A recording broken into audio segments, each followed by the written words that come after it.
Welcome, welcome to another episode of AEC Unplugged. I'm your host, Danielle Gray. I currently serve as the Director of Content and Knowledge Resources at S&PS HQ. SMPS HQ. I'm saying it a little too fast nowadays. But thank you so much for joining. As you can tell, I have a lot of excitement because today's episode is going to be really, really good, great people, and so on. But before we do that, I do have a couple of things I want to share. One, if this is your first time joining us, AEC Unplugged is about having intimate conversations with our thought leaders about trends, strategies, insights that are impacting the AEC industry, specifically around growth professionals, business development, and marketing.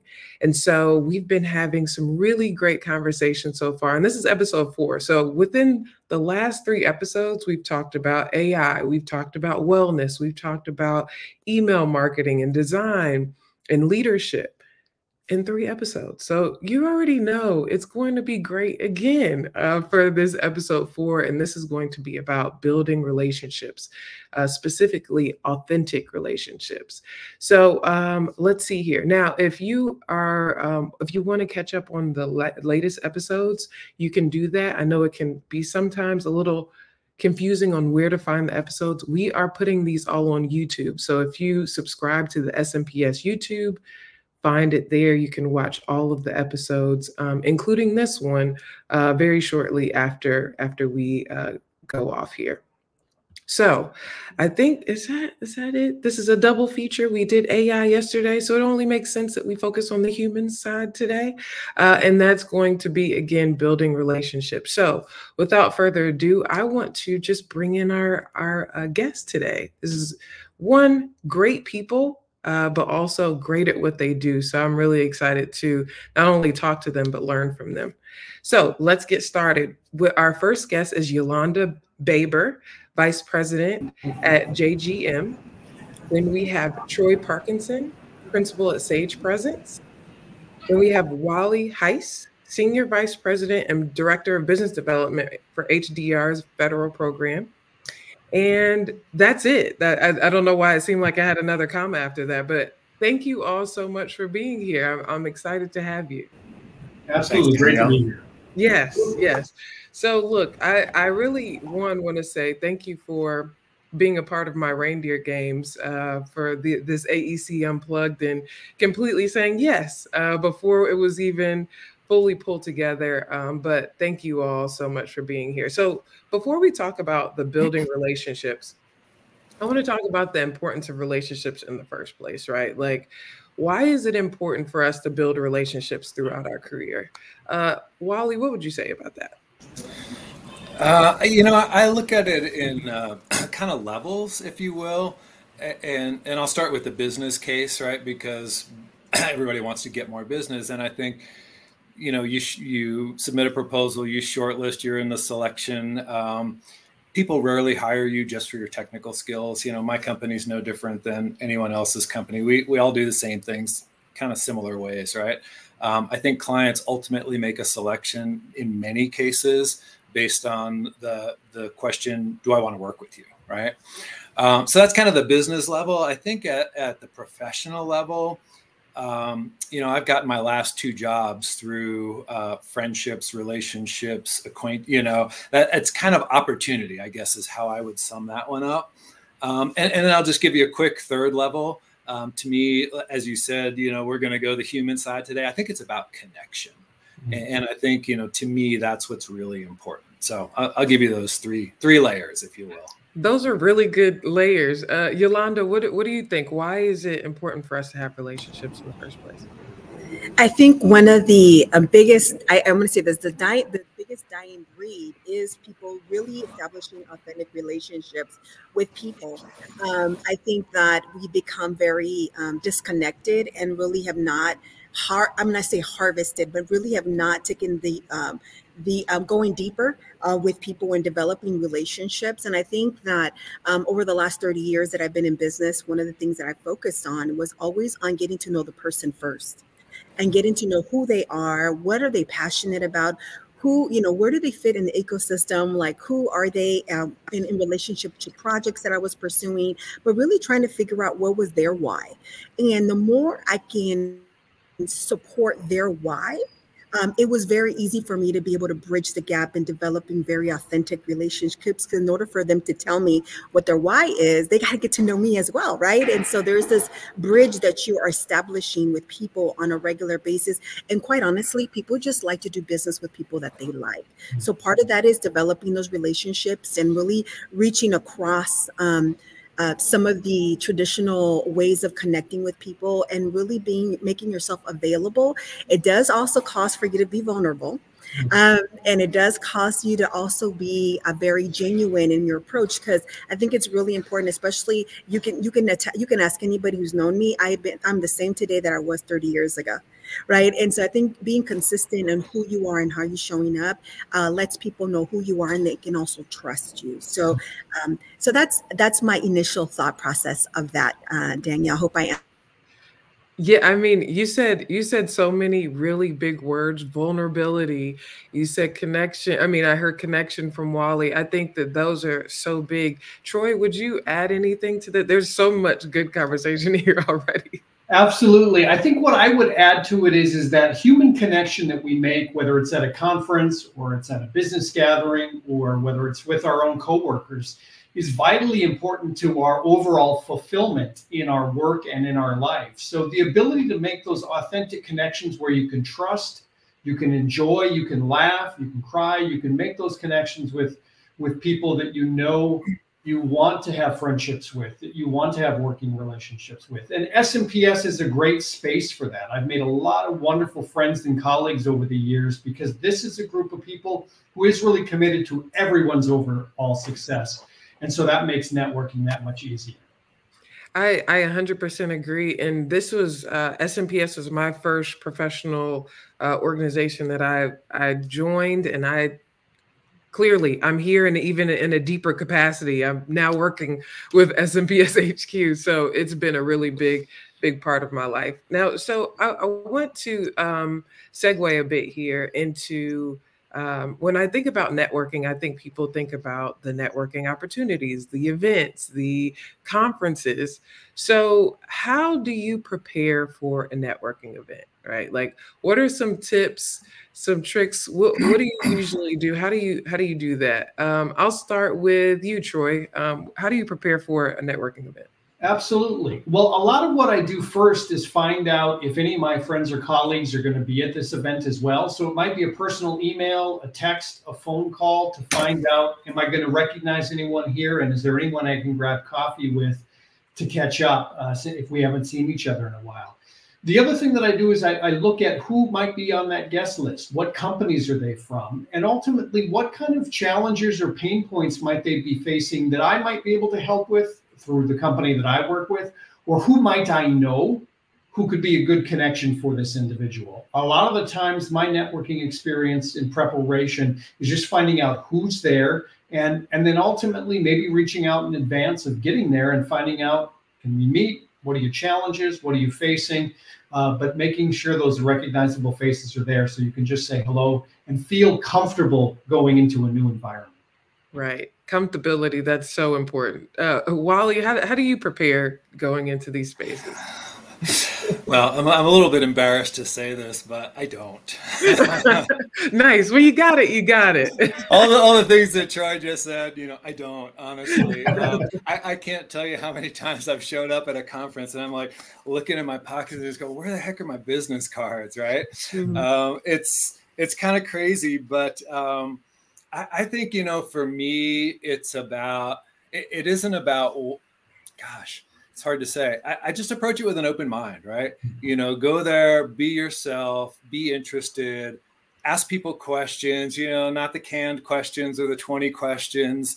I think, I go back to an old saying that I really love, which is it's better to be interested than interesting. Mm-hmm. And so, I want to learn about people and, a little bit about what Troy said, what are their pain points, what makes them tick, that kind of stuff. But I just really approach it with a much more cavalier attitude. I don't know, an open mind. I try not to have an agenda. Sure, there are times when I want to make sure I meet somebody, but I would say in general, I'm a little bit more lax on this one. I appreciate that. I'm somewhere in the middle for sure. So Yolanda, where do you land in preparation for networking? Danielle, you and I are in the middle. Okay. Okay. Okay. Perfect. We got the. Tell you what I like to do. Just let me tell you, the most important thing for me is I want to have a fun experience, no matter where I'm going, if it's a networking event or a conference. So I'm preparing to go to a conference coming up next week in Washington, D.C. So I've spent a lot of time reviewing the events, the speakers that are going to be on the panel, who are the sponsors on the panel, so that I at least know who's going to be representing. I have put a blast out to my community saying, hey, I'm going to be here. Can you join me? Right. And so I have done some of that pre-work, but I recognize that once I get there, it might change completely just based on who I run into first, right? And hopefully that I can meet up with people that I actually want to do work with. We are branching, our growth is right now focused in New York, New Jersey. And so I have actually intentionally reached out to New York, New Jersey contacts to make some of those plugs and those connection points. So just like Troy, I've texted, I've sent emails and said, hey, I'm going to be in town. Let's catch coffee in the lobby at the conference, right? So, make it super simple and easy for us to connect, right? Creating some connecting points, but understanding too that the number one goal, right, is to be able to make a connection with people, to really introduce people to the company that I represent. And how do I do that is by just really figuring out what can I offer the person that I'm meeting with that would create some added value. And sometimes that is just that is just to laugh, right? But sometimes it's just to provide some insight that might be beneficial to them, that might be able to support them on their current projects or those that are upcoming. So those are some of my thoughts about how I prepare for conferences and or networking events. Thank you. Yeah, sure. So, I think that's so interesting because what we're talking about is how to prepare ourselves and also knowing who's around us. I think that's really interesting. There's also something that's coming up, and at least something that I face personally is making sure that I feel good about myself going into these situations. Wally said, I just go in and be myself. So for some people, that feels like such a, what does that even mean? Where does confidence come in? Because I think that is an important factor here. And is it a large component to having authentic connections? Wally, what are your thoughts on, confidence being a big part of that and kind of knowing who you are? Wow. When you say it that way, Danielle, confidence in knowing who you are, it kind of gets down to that core. Sometimes when I think about the word confident, it could almost lead you to think, confidence, arrogance, right? Or kind of that end of the spectrum. And I steer more towards Yolanda, actually brought it up already, is more about vulnerability, right? How can I be vulnerable, and vulnerable, not like take advantage of me vulnerable, but vulnerable. I want to share, I want to share perspectives, experience, insights, connections, introduce people. And I think vulnerability kind of gets more to the authentic than confidence. And I would say, as I was listening to some of the other responses, I consider myself to be very fortunate. I've been in the industry a long time. I work for a well-known, well-respected company. And so I let a little bit of that kind of carry me through, and it allows me to be who I am a little bit easier than having to introduce me and my experience and my firm. That kind of, I don't know if that makes sense. And I don't mean that in an arrogant way. I truly do believe I'm very fortunate in that situation. I love that you said vulnerability, because you're right. I heard that from Yolanda. And I think that does seem to play an even bigger role. I've realized, like, when I want to say something or share something, people are more willing to share just because I shared. So I think that's so interesting. Troy, would you add anything else to that as far as how you need to prepare yourself in a little bit deeper level? I think it's important to recognize that it's okay to be nervous. It's okay to be uncomfortable. at the idea of going into a room where you don't know people, or maybe you only know two, but you got to get across the room to find them. So the idea of just being curious, going in with sort of this authentic place of curiosity to find out, if I bump into somebody, what's one question I can ask them that I'm genuinely curious about? That can help strengthen that overall sense of confidence going into an experience. And then, you know, two other simple steps that we recommend to teams and individuals as they're trying to find that sense of confidence is eye contact will help bring that for you. So, you know, it's very easy to go into a conference and kind of look off and to the left and to the right. But if you can make genuine eye contact with someone, that makes the human connection. And ultimately just appreciate the opportunity that you're in, because it's probably uncomfortable for them too. And if you can just come with a level of appreciation, suddenly it takes the pressure off and you can go in feeling comfortable in this experience and not overconfident or putting on a fake show. Just be yourself and be comfortable. I think this is so great. What a great group. I don't know, for the people that are watching, this is just really great. So let's say we go to the networking event and we have, you know, so we make some connections. What do we do then? How do we stay connected? Yolanda, I would just want to say, I love your all of what you do on LinkedIn. And if you aren't following Yolanda, please do. And I think you do such a great job with this. So I'm interested in your approach of how you stay connected after you've made this first interaction. It's very interesting you guys say that. Thank you so much. I appreciate that compliment and I receive it. I think one of the intentions for me when connecting with people, you know, there's obviously the commonality that you're going to a particular conference. So we're in the same industry, right? But then it's also going deeper, right? And finding more things in common with the person that you can support them even outside of their career development and where they're at. So I definitely connect with them on LinkedIn. You know that I'm a LinkedIner. And so I like to be able to connect with people on LinkedIn, because to me, that gives me an opportunity to connect with them.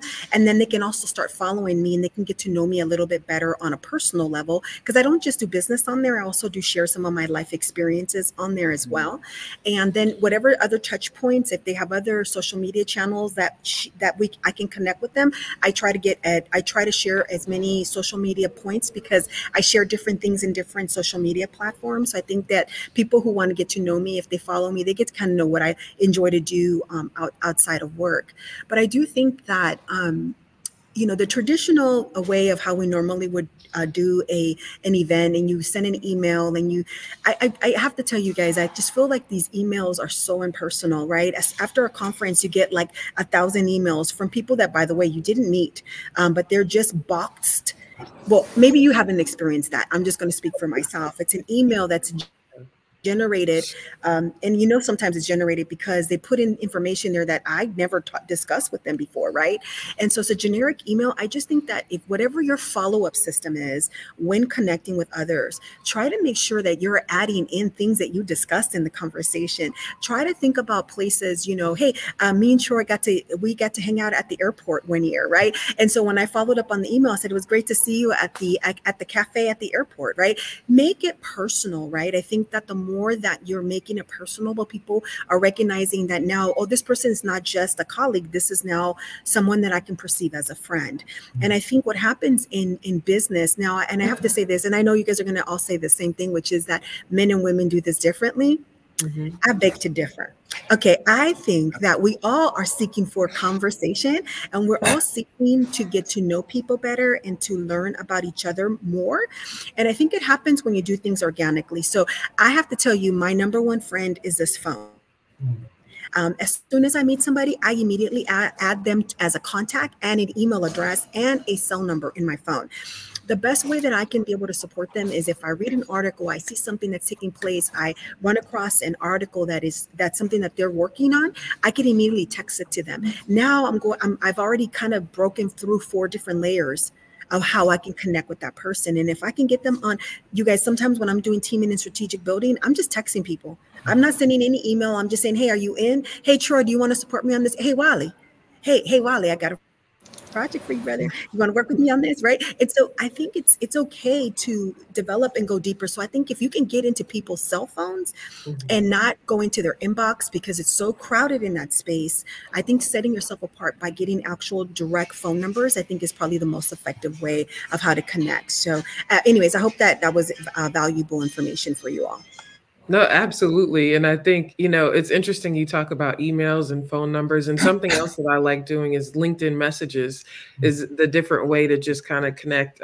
Instead of just clicking connect, having a little blurb of something or how we met, I think is really important too. So I think that there's, and I'm thinking, I'm looking at our time because we could do this all day. I have so many questions, but I'm going to get through these for sure.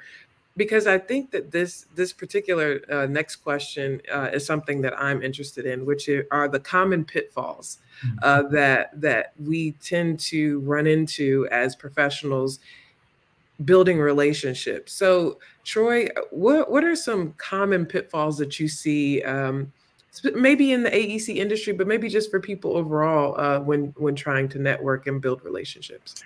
Yeah, I think in any scenario, and whether this is in the AEC space or this is when you walk into a Best Buy, if someone comes to you fast and they're there with the hard sale and they're there with the handshake right away, and you can tell that they're not listening to you, but that they are simply there for their own motivation, sort of like Yolanda referred to in that follow-up email that has no personal connection or tie-in and could have been done by a bot.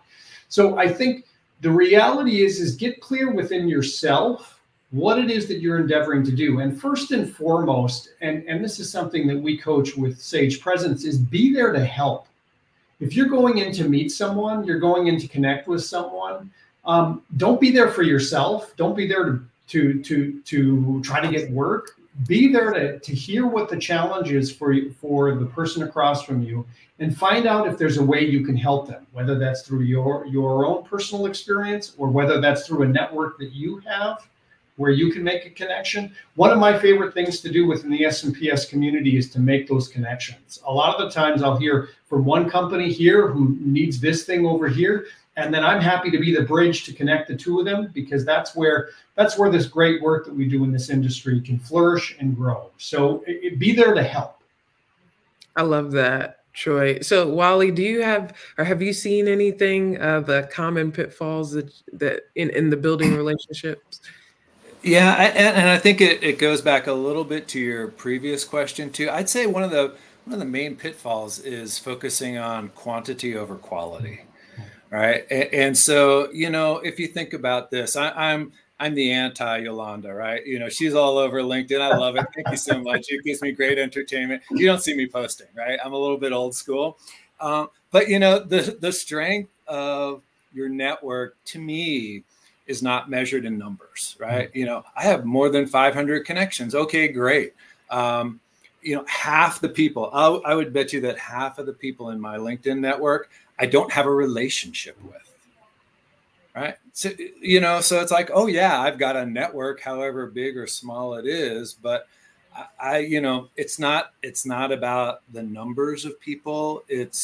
It's about the quality of the relationships. And so it's funny, Yolanda, when you were saying before about, putting things in your phone right away, I was going to encourage people to do a fun little exercise, and that is open up your Outlook contacts, right? And just start scrolling through it and look at all the people. You're like, oh my gosh, who is that? Oh, that was 10 years ago. Oh, I don't even remember who that is, right? And so again, that's like my contacts list is just cluttered with people that I just don't even care about. And I don't mean that in a bad way, but it's kind of like it served its purpose at a time. So I think about it a little bit differently from the standpoint of the network. And anyway, yeah, so that's what I have to offer on that one. No, thank you so much. And by the way, and I can never remember, and it's not, I can always talk about it. All of these wonderful people will be speaking at Amplify AEC, by the way. So if you have not registered, this is just shameless plug, okay? You're getting the good content right now. So make sure to do that. I think, what is it, Troy and Yolanda, you all will be presenting together, and Wally will also have his session as well. So before we finish and close, I have two more questions. Yeah, let's go with two more questions, and I'll make this one short, and then I want to talk about your words of wisdom. Let's talk about associations, right? We're within the SMPS realm, but there's so many different associations that we can join. Why are associations important for us? Yolanda, what are your thoughts on that? I could say that associations for me have created a lot of, I'm going to just say this, it has allowed me to get in front of more people quicker, faster, and also be able to develop richer relationships because of my association relationships. So serving on multiple boards, you do develop your own I call it the internal knowledge. There's usually 10 to 15 people on a board of directors.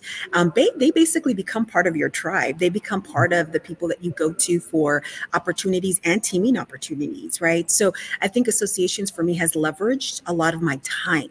And I don't know about you guys right now, I am trying to maximize every single minute of the day.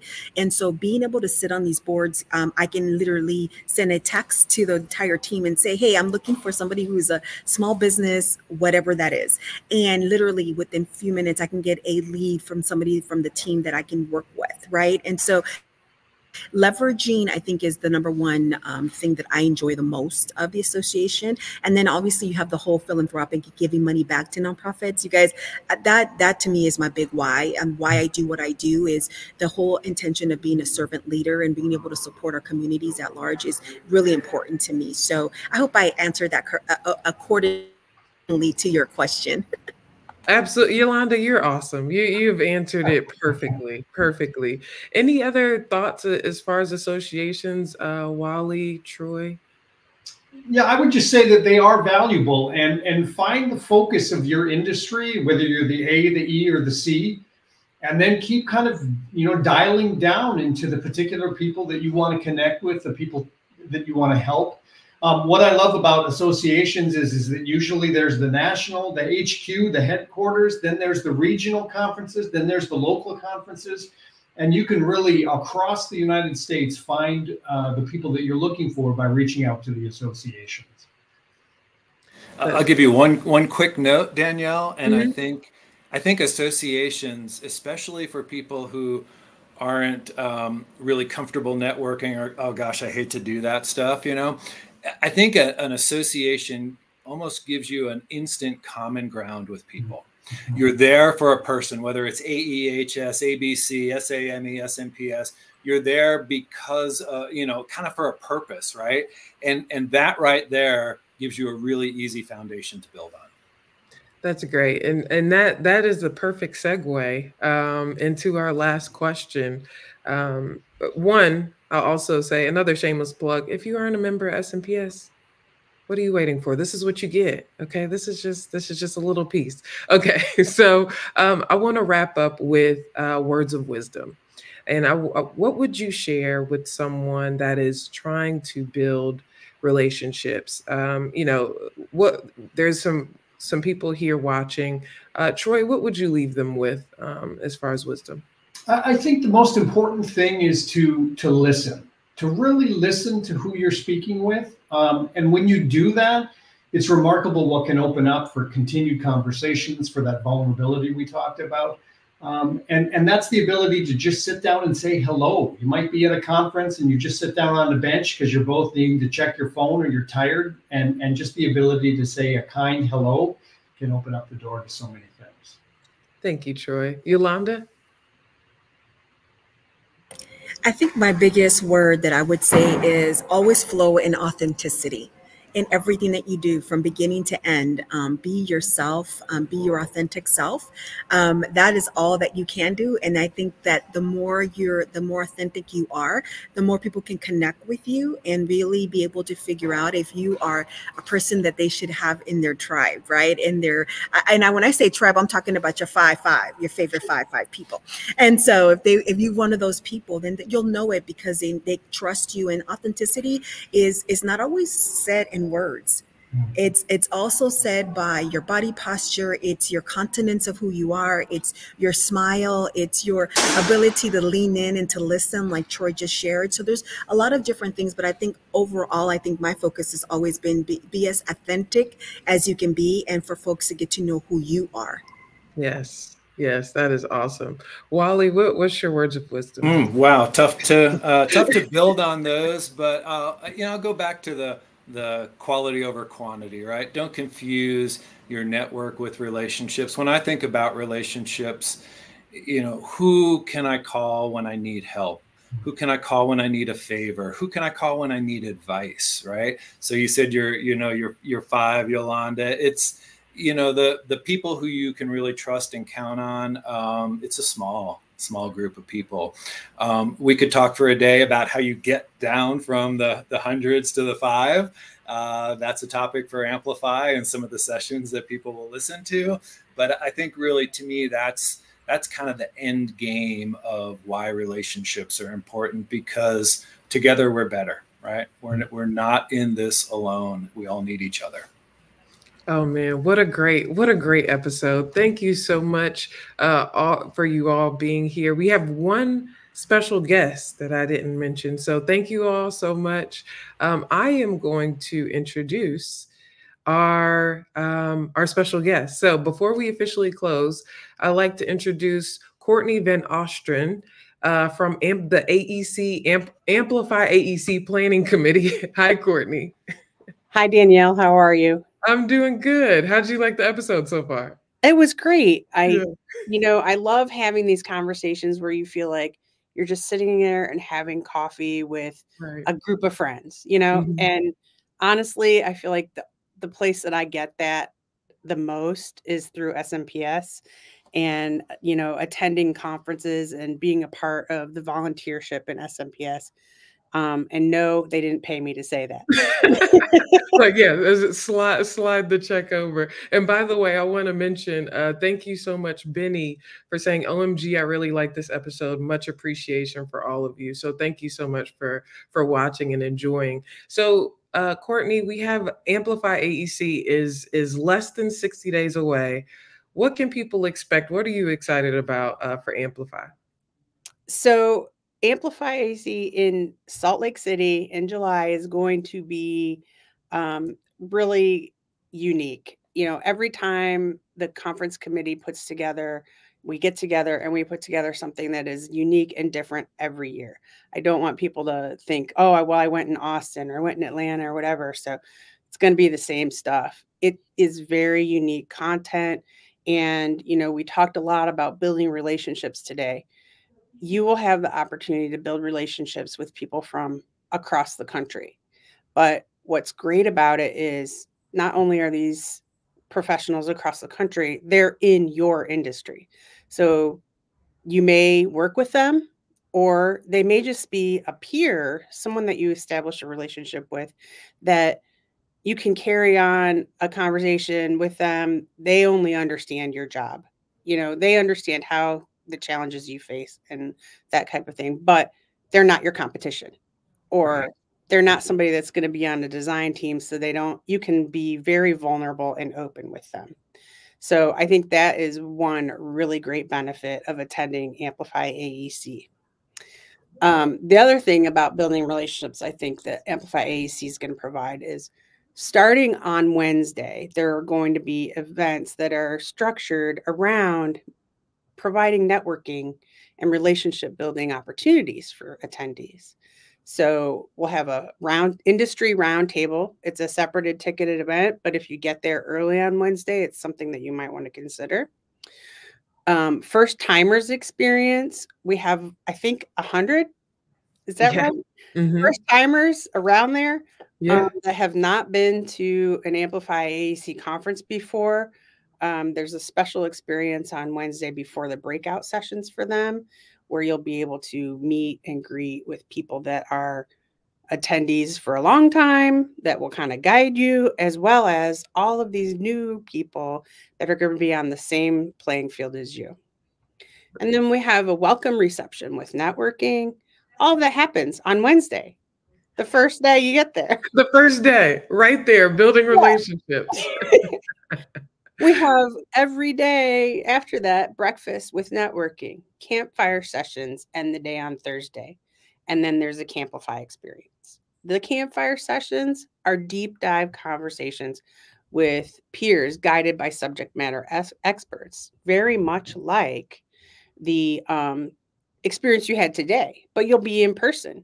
So you'll have people like Wally Hise at a roundtable talking about a topic, and you'll be able to get to know them and ask those burning questions that you had from their session at Amplify. Or it could be an SMPS fellow. Maybe you're thinking about becoming a fellow. It's going to be an opportunity that you won't have anywhere else. I 100% agree, and I am looking forward to being in Salt Lake City, and I hopefully get some hiking in while we're there too. It's a beautiful, beautiful city. So thank you so much, Courtney, for joining and telling and sharing with the people what they can expect at Amplify AEC. So thank you so much. Sure, I look forward. I hope to see everyone there in July 24th through 26th in Salt Lake City. Perfect. Thank you, Courtney. So look, we're done here. Thank you so much for joining. I hope you got a lot of the nuggets that I did, which are really vulnerability, building trust, and being honest and open. And that's really, I think, the key and the foundation of building really solid, authentic relationships. So thank you to our guests. And I hope that you will be able to join them in person to ask real questions at Amplify AEC. And you can tune in next time on June 4th as we talk. Our episode is Where Intent Meets Strategy to Build Winning Teams. And I think you all are going to really like that, especially if you know Donna Corlew and Frank Lippert. So it's going to be great. Thank you all again, and we will see you next time. Thanks. Bye.